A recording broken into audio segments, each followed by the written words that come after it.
Pourquoi vous intéresser à votre propre culture locale, voire apprendre votre langue locale si vous êtes vraiment chaud? Et moi je vous y encourage vivement.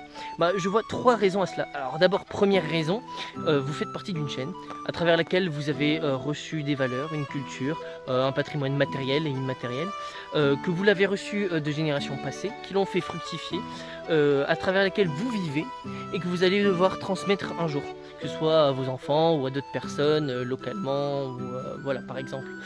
Donc c'est important en fait de bien connaître ça pour donner en fait plus de sens à votre trajectoire tout simplement. Deuxième raison, vous êtes des individus. Et les individus, alors surtout aujourd'hui, où vraiment on a une idée de l'individu qui doit être absolument libre, etc. Mais en fait, ça fait que l'individu est isolé.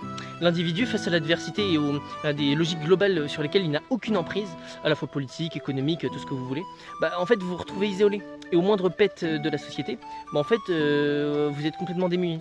Donc vous intéresser à votre culture locale, c'est aussi recréer un lien et un ciment communautaire à échelle humaine qui vous permettra tout simplement en fait, de vous en sortir. Et ensuite, troisième raison, la solidarité par laquelle vous arriverez à vous en sortir et que vous arriverez à recréer grâce à la culture locale, en fait elle permettra de vous aider à porter vos projets et donc vos valeurs. Et donc en fait de façonner votre environnement direct tel que vous le souhaitez et tel que vous en avez besoin tout simplement. Donc ça c'est hyper important. Et donc pas laisser le loisir à d'autres personnes qui ne vivent pas chez vous et qui ne vous connaissent pas de vous dire comment vous devez vivre, évidemment. Vous comprenez bien qu'en France, où autrefois il y avait plus de 70 langues parlées, rien qu'en France métropolitaine et sans parler même des langues créoles en outre-mer, il y a des liens extrêmement complexes qui existaient et qu'on a perdus au fil des années. Mais par contre, pourtant on glorifie bien la mondialisation, les échanges entre les cultures, entre les pays, alors que intrinsèquement dans notre pays à nous, il y avait déjà plusieurs peuples et plusieurs façons de voir les choses. Et je pense que c'est dommage qu'on ait perdu ça. Parce que qui dit une diversité de culture et de façon de parler, dit une diversité de points de vue et un tremplin en fait pour l'innovation, à la fois culturelle, à la fois même technologique. Donc je pense que ça pourrait vraiment être bénéfique pour l'ensemble de la société que de s'intéresser à sa propre localité. Peu importe si vous êtes complètement originaire ou pas de cette localité, on s'en fiche. Moi par exemple je suis pas du tout originaire du Médoc, ma famille elle est soit landaise, soit champenoise, donc ça n'a rien à voir. Enfin, les Landes encore, ça reste la Gascogne. Le Médoc comme les Landes, c'est le même parler occitan, donc le gascon, etc. Avec quand même quelques différences, parce que oui, dans chaque département, il y avait plusieurs façons de parler. Mais voilà, toujours est-il que c'est une richesse qui est énorme et qui devrait être davantage exploitée. Donc pour ça, moi je vous enjoins vraiment à vous y intéresser. Parce que en fait ça peut vous ouvrir des portes qui sont énormes. Puis pour finir, en fait je dirais qu'on peut pleurer avec nos yeux de nous dire que c'est l'État qui a détruit ça, c'est vrai, mais pas seulement. Ça a été fait à travers l'école, ça a été fait aussi à travers la télévision qui n'était qu'en français, etc. Et les gens en fait ils ont abandonné ça. Pourquoi? Parce que c'était plus commode. Parce que les gens en fait ils se sont soumis à cette idée que pour s'élever socialement en fait il fallait faire comme tout le monde. Il fallait adopter un modèle qui ne leur convenait pas. Donc en fait il faut rien attendre d'en haut. Tout ce qui est même en dehors, alors là je prends vraiment appui sur la culture et les langues locales parce que c'est vraiment un peu mon sujet, mais ça s'applique en fait à tout, d'un point de vue économique, d'un point de vue technologique, d'un point de vue en fait initiative. Rien ne change si vous ne faites pas vos propres décisions et si vous ne prenez pas l'initiative. Vraiment ce qui améliore et ce qui porte la société vers le haut, c'est l'initiative à la fois locale et individuelle, enfin collective, mais à une échelle humaine. À une échelle que vous comprendrez, sur des thèmes que vous comprenez, et il ne faut pas hésiter en fait à prendre l'initiative et à développer de façon concrète des projets localement. Il faut vraiment repenser localement pour agir sur un environnement que vous connaissez, qui a le plus d'impact sur vous et sur lequel vous pouvez avoir le plus d'impact positif.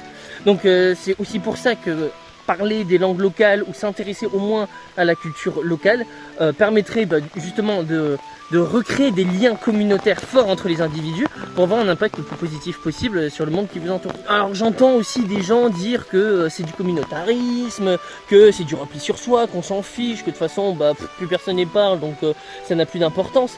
Mais en fait ce que vous comprenez pas c'est qu'on vit dans un monde humain et que les mondes humains en fait ont eu tendance à créer des espaces d'échange et de relations assez complexes, notamment les espaces linguistiques. Et il y a un truc qu'on appelle le continuum linguistique et culturel. En fait, c'est pas un bloc. Une culture, c'est pas que seulement un bloc. C'est un truc qui se développe à la fois dans l'espace et dans le temps. Ce qui fait qu'en fait il y a des peuples qui parlent aussi des langues qui peuvent se rapprocher de celles qu'on parle localement. Et du coup ça peut créer des liens, ça peut créer des opportunités d'échange, des opportunités d'entreprise ou de projets qui peuvent en fait porter des fruits très positifs. Oh, la pluie est en train de cesser. Donc voilà, ce qui compte, c'est de recréer un maillage communautaire local et qui puisse être facteur d'innovation tout simplement, et de porter des projets et suivant ce que vous avez envie de porter. Et à travers la culture locale et même les langues locales, on peut recréer ce maillage-là qui puisse en fait permettre de répondre à un manque de soutien d'en haut, mais de le produire d'en bas tout simplement. Des soutiens entre les individus, entre les communautés.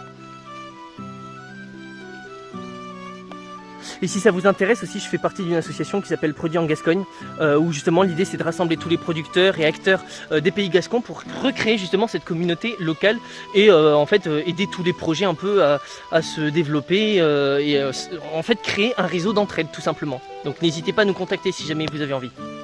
Donc voilà, je vous rappelle que si vous avez envie d'apprendre le gascon, eh bien il y a le livre Ahun de Kayao qui est disponible sur la librairie Occitane ou directement commandable à l'édition Pernoust. Vous avez aussi les offices publics des langues régionales pour apprendre toutes sortes de langues régionales, que ce soit la langue créole, le breton, l'alsacien, le basque, enfin voilà, en fonction de votre département, de votre histoire familiale aussi. Donc n'hésitez pas aussi à partager cette vidéo ou à commenter et à dire si ce format peut vous intéresser. Donc là bon, c'était un peu en mode freestyle, mais vraiment pour poser les bases et ensuite traiter d'autres sujets un peu plus spécifiques. Voilà, notamment parce que l'actualité s'y prête bien. Alors là j'avais prévu de faire une autre vidéo mais elle ne s'exporte pas bien parce que j'ai des problèmes avec mon logiciel de montage. Donc bon, on va voir si j'arrive à en faire quelque chose. En attendant, je vous dis à la prochaine, à 10 chats et surtout portez-vous bien. Allez.